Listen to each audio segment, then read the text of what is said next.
Everything okay? Okay. This talk is about how to audit Activex Control, how to manually audit Activex without using automated tools. We will see very easy techniques that they will help us to detect Activex Control vulnerabilities such as buffer overflows, file system access, registry access, danger of method, and so on. Okay, here is a brief outline of the topics I will be presenting. First, we will see an Activex definition, then some concepts on Activex security. Then the main part is the auditing Activex. Then I will show you a demo of the techniques. And at the end, some recommendation on how to prevent Activex exploitation. Well, this is a basic definition of what an Activex control is. It's software, basically software based on the component object model.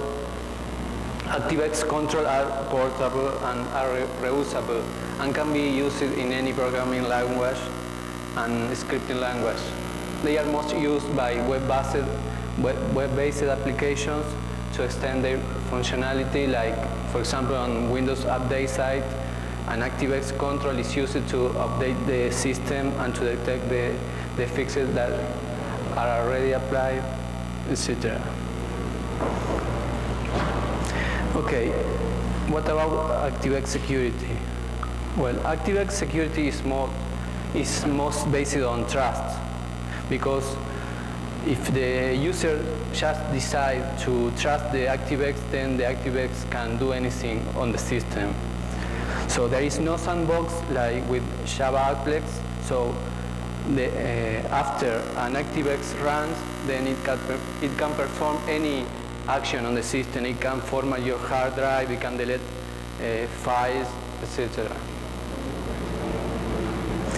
Activex control can be signed or unsigned. This doesn't mean that the control is safe. This only helps to identify what is the author of the control and that the control wasn't modified. Also, the signing is ignored when an Activex is not installed from Internet Explorer. Many Activex are installed by third-party application, and you don't know that you have installed those Activex. So the only application that will tell you about if an Activex is signed or not is Internet Explorer. Activex can be marked as safe. Again, this doesn't mean that the control is safe. This only means that the author of the control decided to mark the control as safe. How Internet Explorer knows if the control is safe? By querying the iObject safety interface. Before running Activex, Internet Explorer checks the interface of the component. This is one interface that it is implemented on Activex from the component overhead model, and this interface returns if the control is safe or not. If this interface doesn't exist, then Internet Explorer checks for the existence of two keys. The first key there, means that the control is safe for scripting. This key means that the control is safe for scripting, and the existence of this key in the registry values associated with the control means that the control is safe for initialization. So after Internet Explorer determines if the control is safe, it runs the Activex control. Another security mechanism used by Activex Control is to restrict the control to run only some specific domains. For example, using the site log template that it is freely provided by Microsoft, or by custom code in the Activex. What the mechanism is, after the control is run, the actual URL is checked against a list of allowed domains. If the actual URL doesn't match any of the domains, then the execution of the Activex control can be aborted or restricted. By these mechanisms can be easily defeated by cross-site scripting and Internet Explorer cross-domain issues. So, for example, we will see in the demonstration the Activex control used by Windows Update site only runs under Microsoft domain, but in Microsoft domain there is a lot of cross-site scripting bugs, so you can run anyways the control from another site. The Activex security option can be set on Internet Explorer. You can set if you want to run or not signed Activex control, if you want install or not Activex control, etc. But all these restrictions can be bypassed by exploiting cross-site scripting, Internet Explorer cross-domain issues, or trusted sites. Also exploiting Internet Explorer cross-zone issues. Well, like I said before, for example, a cross-site scripting hole on Microsoft site will allow to run Microsoft Activex on any site. Well, this is the conclusion about the security on Activex control. Most of the security mechanisms only help to mitigate risks. They don't prevent. All Activex control can be abused and by bypassing security mechanisms. In theory, a really safe Activex should not perform any dangerous action on the system and be vulnerability-free. In general conclusion, Activex control are dangerous. So why you would want to audit an Activex? To perform quality assurance, for example, to detect security vulnerability, to check if a control is really safe. And sometimes people, no matter if you want to restrict Activex execution, sometimes people need to use some application that needs Activex to be enabled on Internet Explorer. For example, if you go to an online meeting, if you want to an online conference, a webcast, etc. Well, what tools we need to audit an Activex? We can use, for example, Microsoft Olicom Object Viewer, OliView. These tools show what are the interfaces of an COM object, what are the methods, what are the properties. It also shows the registry associated with the registry information associated with the COM object. And this tool will help you to enumerate all the methods and properties exposed by the Activex. Also, will help you to determine if the Activex is safe or not, and so on. Another tool is Registry Monitor. Well, this tool will help us to determine if an Activex is accessing the registry or not, because this tool monitors all the registry access and it returns what action it is being performed.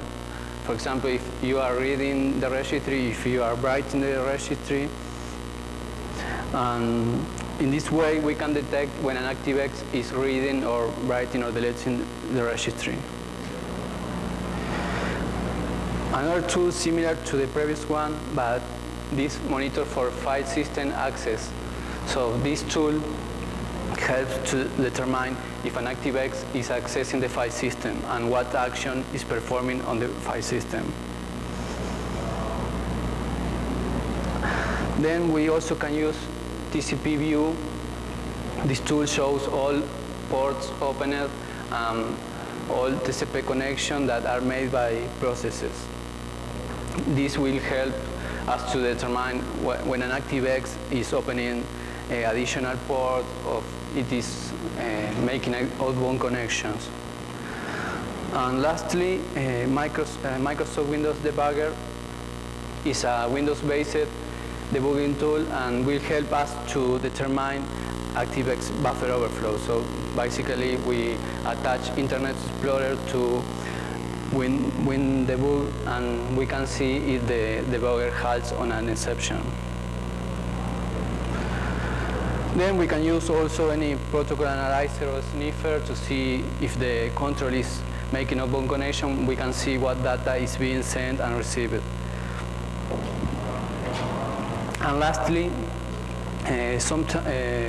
the strings tool is used to search for a string in binary files. This will help for auditing Activex when you don't have when an Activex doesn't have a type library. We can't enumerate the method and the property of the control because the author didn't provide a type library. So we can use the strings tool to search in the binary for a string, and then we can guess what are the method and the properties. Okay, the first step when auditing is to get information, all the information possible about the control. We can run OLE view tool, and then we can determine if the control is safe. We can get all the method and properties. We also can see what is the binary file used by the Activex. Then if we can't see the method and property because the control has not a type library, we can use strings and we can find the method and properties. Then we also need to find out initialization parameters. During Activex initialization, there are some properties that are initialized and some actions are performed with those values. So it is important to identify what are the initialization parameters. Then we also can determine if the control is restricted to run only under some specific domains. We can do that by using, for example, a man-in-the-middle proxy.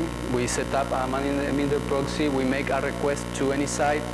We intercept the request. We forward the request. Then we get the response. We modify the response and insert code to invoke an Activex. And then we forward the response to the Internet Explorer, and we can see if the control runs, it means that it is not restricted, or if we get some error message, we can determine that the control is restricted to run some sites. Then, after we find all the related information, we can start auditing it. The best way to audit an Activex control is creating an HTML page to invoke the control. The HTML page is opened with Internet Explorer, while Internet Explorer is attached to a debugger, and the monitoring tools are running.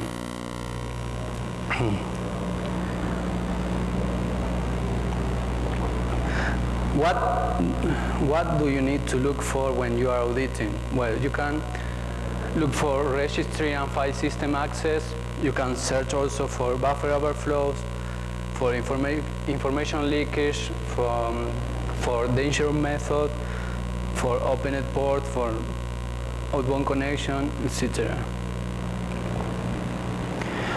Well, how to audit buffer overflows? Well, first we need to do is to identify all string inputs on the Activex. So we must identify all properties, all initialization parameters, and methods that use string inputs. Then we try with long string values on every input and open the HTML page with Internet Explorer. Then if Internet Explorer is attached to a debugger, we can see if the debugger halts on an exception, and we can see what registers are overwritten, etc. Or if Internet Explorer is not attached to a debugger, we can see Internet Explorer crash. But sometimes Internet Explorer may not crash because the exception could be handled. So the best way to audit for buffer overflow is attach Internet Explorer to a debugger, so we can see the exceptions. Okay, then to audit file and registry access, we also can do the same. After identifying all input string in the Activex Control, we can choose any test string. For example, test. For example, for file system access, we can choose the test string named test dot txt.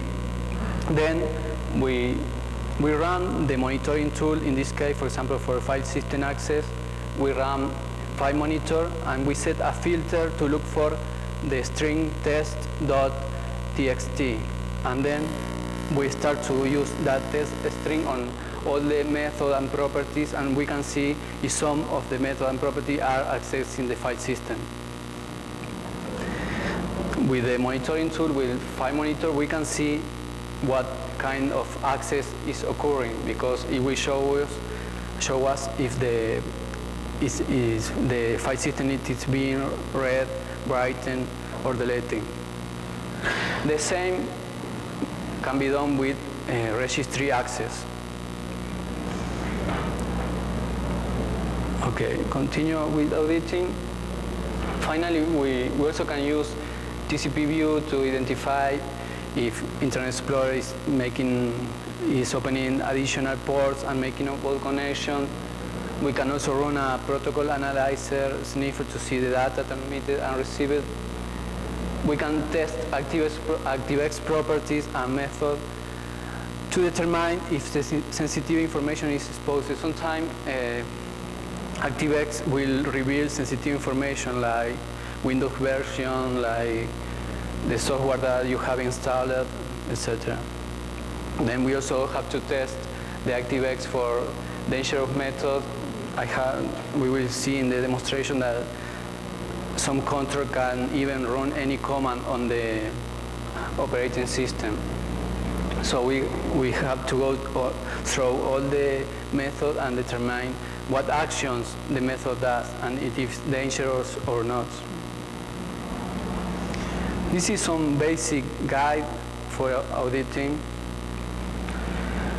You can learn the control. Most of the time, Activex Control are not documented because you go to a site and you need the Activex for some functionality and you have to install it, but you don't get the documentation. You just install the control and use it.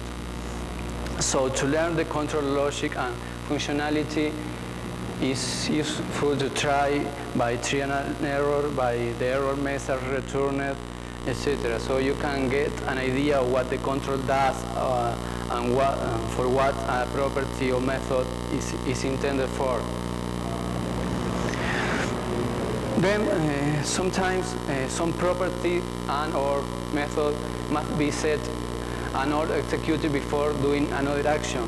For example, if you have a method that connects to a server, first you must set the server property to a server name. This is a silly example, but sometimes you won't be able to audit a method until you set some properties. Then also sometimes Activex do a weak validation. For example, if some method has a parameter, a URL, the Activex validate for the HTTP protocol. So if we pass a long string, for example, for auditing for buffer overflow, it will get validated and it won't be executed. So if instead of just passing a long string, we also pass the HTTP protocol with the long string, then we can bypass the first validation and we can cause an overflow. Continuing with the guide for auditing, then you also can try to trick the Activex to do things that it's not supposed to do. This is common for auditing many applications, for black box auditing. You have some functionality and you can use that functionality to do another things that is not supposed to do.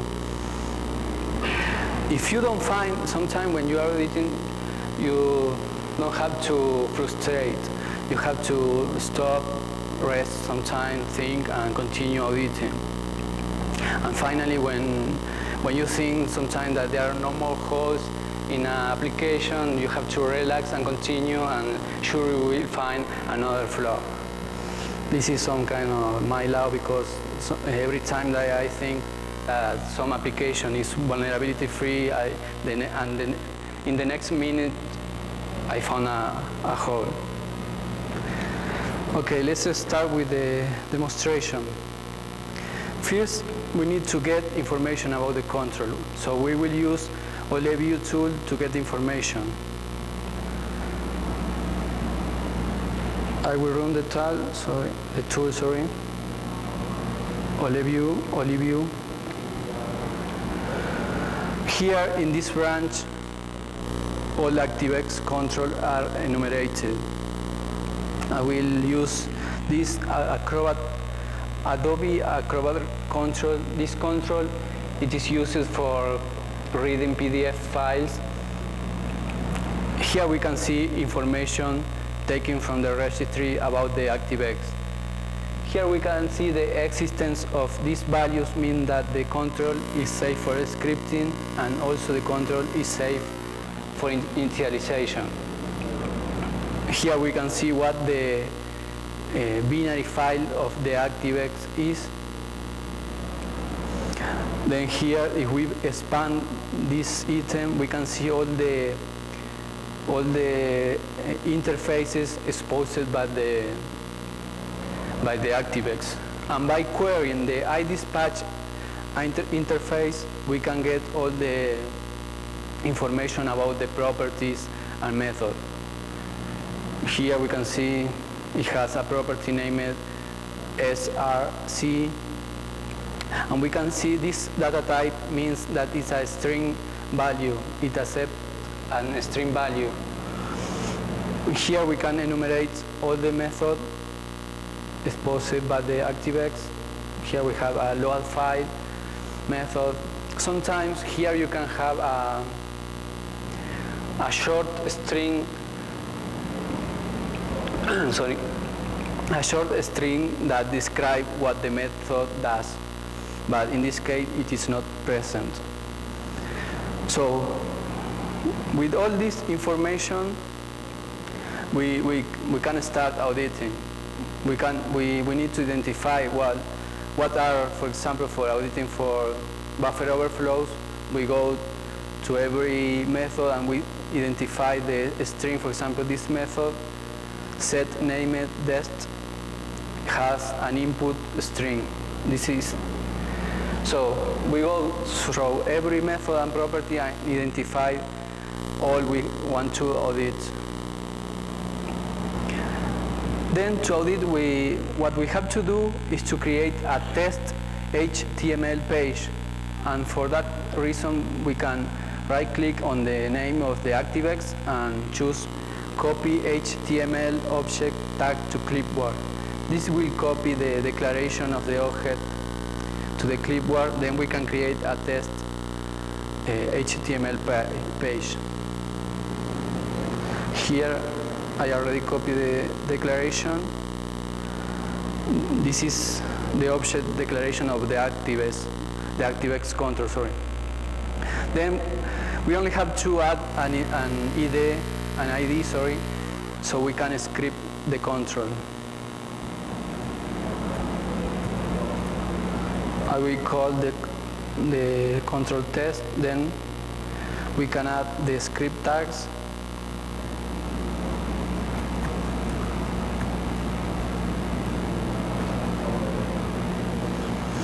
And one thing we also need to know is this control has or not initialization parameters. So in order to find out that, what we can do is to display the inner HTML property of the control, so we will get all the initialization parameters.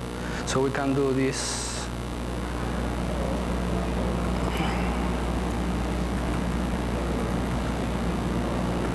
We save the page and we can open it with Internet Explorer. And here we have all the initialization parameters. This, with the default values of the initialization parameter, we can determine sometimes the data type associated with every value. For example, here, one value that seems interesting is the SRC value, that is a string value, because here we can see that in the properties. So what we can do is just try, for example, to overthrow that initialization parameter. I have already an example here. It was not, I would, here I added the parameter, sorry.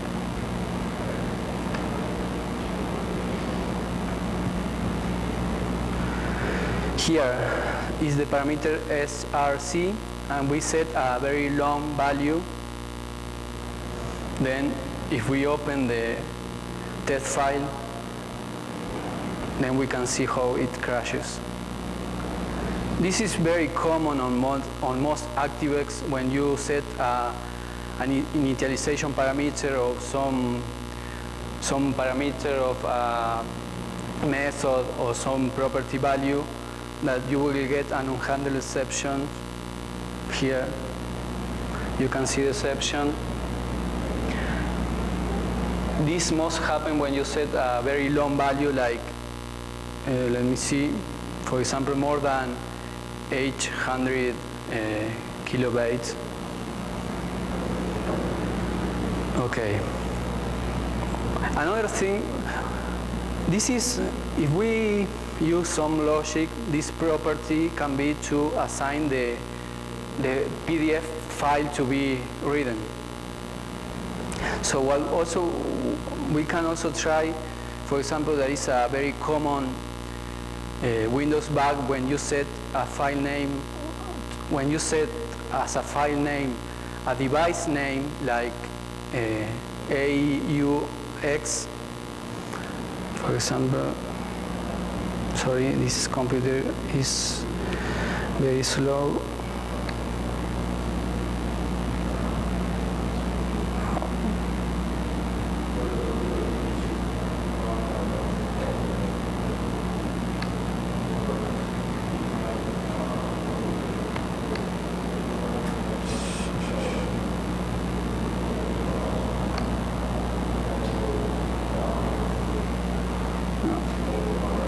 Sorry.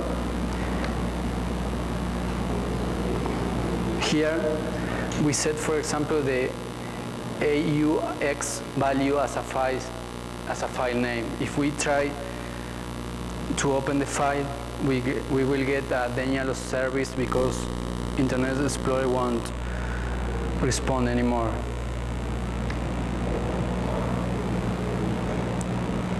Then I already know that this property was accessing the file system, but we can monitor that access with File Monitor. I open File Monitor tool, and here I can set a filter to what string look for when accessing the file system. So I can put test.txt, and then all access to a file named in that way will be monitored. So here I can change this value for test.txt, Then when I open the page, here you will see that the file was searched in the file system. So we know that this Activex accessed the file system, and it will try to read an arbitrary file. We won't get the content of the files, but it will try to search and open any file. Okay, sometimes in this case it was very easy because we have all the information in the type library. We have all the method and all the properties, but sometimes controls like, let me see,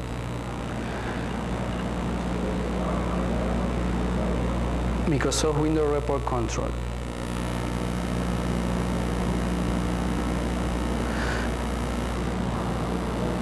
This control has a buffer overflow bug, and it was fixed a long time ago. For this test, I just removed the kill bit to be able to test it and to show you this sample. Here, if we want to query the iDispatch interface, we cannot get any information because this control has not a type library. So what we have to do is search for the binary of the Activex. In this case, this is the binary. So I already have here the binary. The name is BR5489. So we run, we will use the strings tool to get all the string from the binary.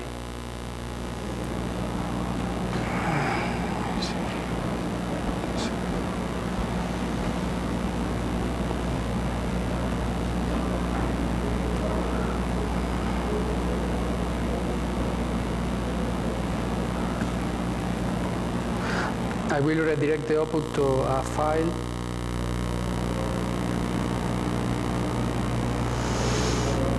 Then we have in this file all the strings from the binary.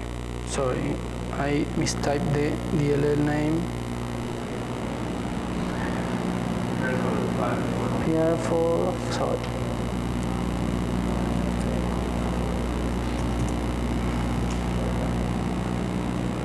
Okay, here we have all the string from the binary.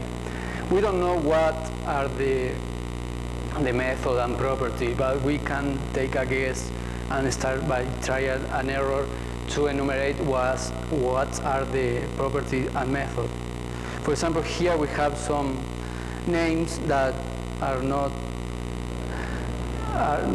that looks like our method and property, so we can choose any one and start trying it. For example, if it is a method, we will get errors like a improper number of arguments are supplied, or if we have a mistake in the data type, we have also an error that telling that we are not using the correct data type. So in that way, we can enumerate all the arguments used by some method or by some property. So I already have, here we use this run. This seems like a method. I already know this, but it is easy to find it. Here I already have a sample. So basically what I did is copy the object declaration, I pasted the object declaration here, then I will try to run this method that was get from here, from the string from the binary file, and I will try to pass a long string. Before that, I will try, well, let's see what it happens. We can see that I run the sample and Internet Explorer opens and closes. So this means that there is some exception that is not controlled at all, or we are overwriting the exception handler itself.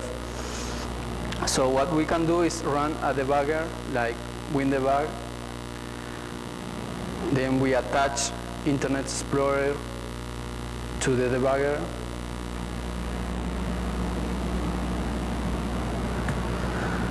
and then we try to open the file again.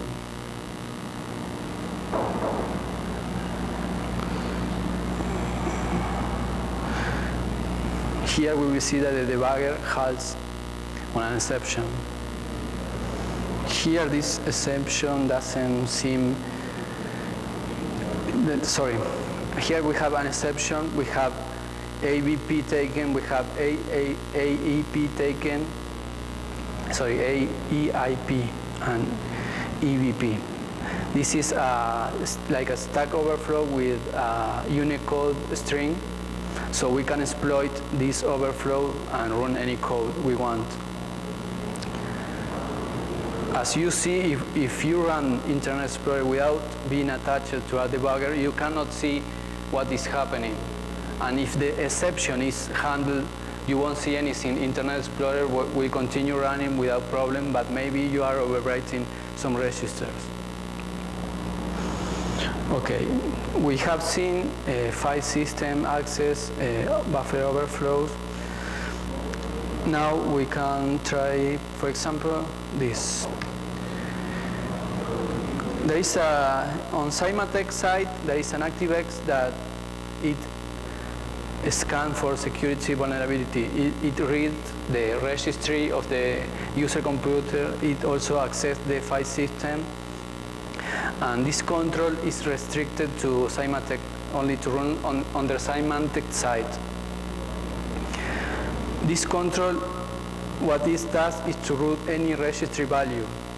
We can test it here. I will read this key and this value, which is the Internet Explorer version.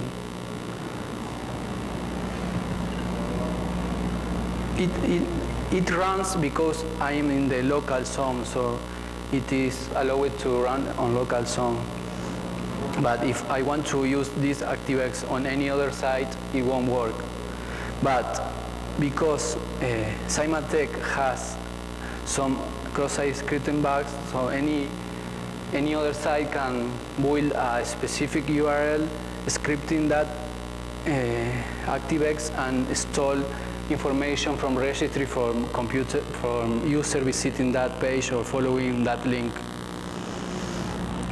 This is an example of information leakage or some dangerous method and properties.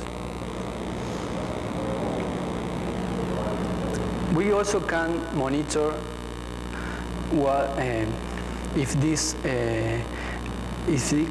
this control is accessing the registry. To do that is similar to file monitor we run. In this case, registry monitor. We can also filter what to look for. In this case, I will put Internet Explorer because a key is named Internet Explorer. So when I open this page, we will see here the information is reading from the registry. In this case, I already know that these properties read information from the registry, but if you are starting the audit, then by using this tool, you can monitor what the Activex is doing. Here in the process, you won't see the Activex name, the same with File Monitor. You will see that the Internet Explorer process is accessing the file system or the registry. That is because the Activex is running inside Internet Explorer. Okay. Well, we already see how to get information about the control, how to build an HTML text page, how to enumerate initialization parameters. I also talk about how to detect if the control only runs under specific sites. We also saw a demonstration of a buffer overflow, also file and registry access, and also when sensitive information it is being exposed. Now I will show you another example of dangerous Activex Control. For example, I have on my desktop computer, I have the Sound Blaster Auditing sound card. That sound card is I think it is well known, it's a very good sound card, but it installed as a part of their applications Activex Control named CT Shell. Well, after some basic research, if you search for the control here, CT Shell, here the Activex are ordered by name. CT Shell control here. We can see by these keys values that the control is safe, is marked as safe, and by querying the iDispatch interface, we can see that the control has two methods, and both methods has a string parameters. Here, a method name is call up. So we can try this method. I already tried, but I know that this method, what is that, is to run any command. So I will call cmd.exe and run it and left it running. So here you can see that I can run any command. I can format your hard drive with this control and do anything. This control is actually marked as safe, and if you have the Sound Blaster sound card, be careful and try to disable the control. Okay, what else? Another example of information leakage is this control, SDK install control. This Activex is used by Microsoft to install SDK's package. So this control only runs under Microsoft domain, but like I said before, Microsoft has cross-site scripting hosts, so this can be run from another site. If I execute this test page, I can get information about the local drives of any computer. Also, with this control, you can enumerate what the SDK package are installed in the computer, and maybe you can also install some package or remove, etc. Okay. Then, for example, if you want to try this at home, here there is some kind of homework. This Activex Control, it is called WT Hoster class. This control is, here there is a description, is similar to Microsoft Web Browser control. It is used to browse a web page, and it is used by Wild Tangent web driver.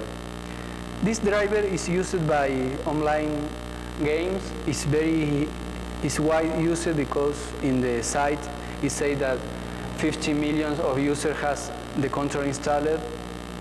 Also, this Activex is sometimes installed by the software that comes with DVDs, movies that have games and some multimedia content. This control is called, okay, WT. Let's search for the control here. It's very buggy, the control, so we can test any property that we will get an overflow. Here is, so here the keys from that determines if the control is safe are not present, but this control implements the iObject safety interface. So by querying this interface, you can know if the control is safe or not. Here, by querying the iDispatch interface, we can see all the method of the control. For example, here we have the open method. So we can see that the parameter is a string value. So we can test that. parameter. So here, we'll try with a long strip for overflows. We also can try for by setting a file name to see if the controller accepts the file system without restriction. But in this case, I will try to trigger an overflow. I save the page, and then I only need to open it with Internet Explorer, and you can see it crashes. So I can attach again Internet Explorer,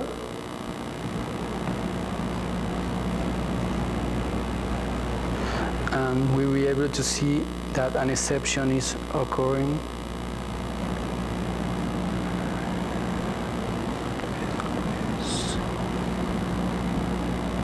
Here it is. So here we can see an exception. We have taken ESI. We can continue from this exception, and then we get EAIP overwriting. So we can execute any code with this control. And this is just only one method. If you try any other method, you can see there is a lot of overflows. Also, there is more Activex related with the WebDriver with the wide tangent WebDriver control. You can try this at home here. I think these files are on the CD. You can go to the site of wide tangent and install these controls.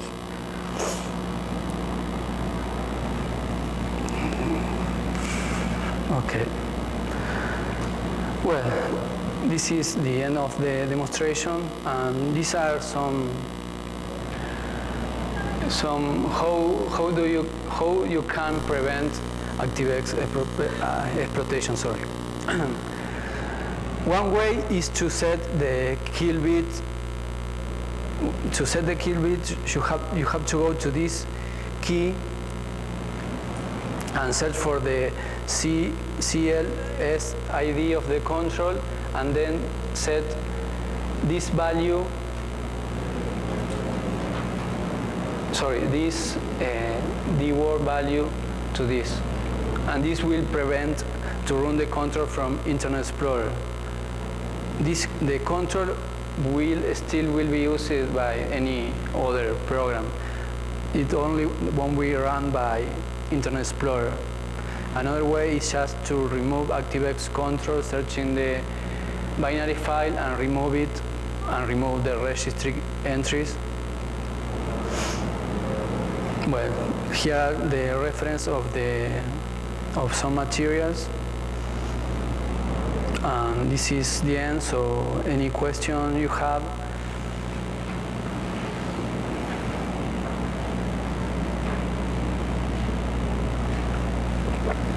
Any question?